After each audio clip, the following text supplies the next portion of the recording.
So today we're going to talk about, in preparing for organic chemistry, more acid and base definitions. And this time we're going to talk about the Lewis definitions. Now, if you say, hey, I've seen that name before about Lewis structures, you are correct. Same guy.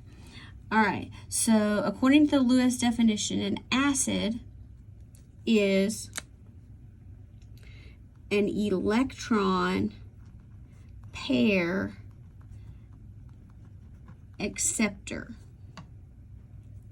and a base is an electron pair donor.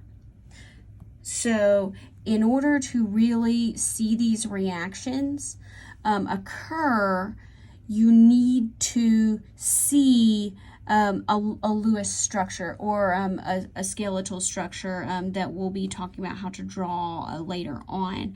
So what happens here is a reaction with a Lewis acid and a Lewis base. So you have a donation of electrons and accepting of electrons forms a new covalent bond.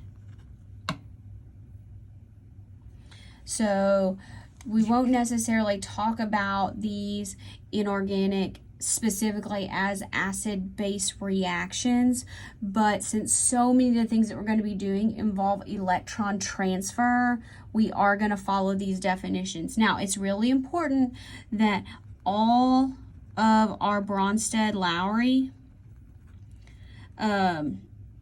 acids, those are Lewis acids. And all of our Bronsted-Lowry bases, they are Lewis bases. The converse is not true. Not all Lewis acids are Bronsted-Lowry, and not all Lewis bases are Bronsted-Lowry bases. So it goes one way but not the other. Lewis definitions, these are the most inclusive. And we'll be using that a whole lot in forming covalent bonds. So I'm not going to draw any structures on here now because we're going to do that many times later on in the material. We're just preparing, so I need you to make sure that you know these definitions.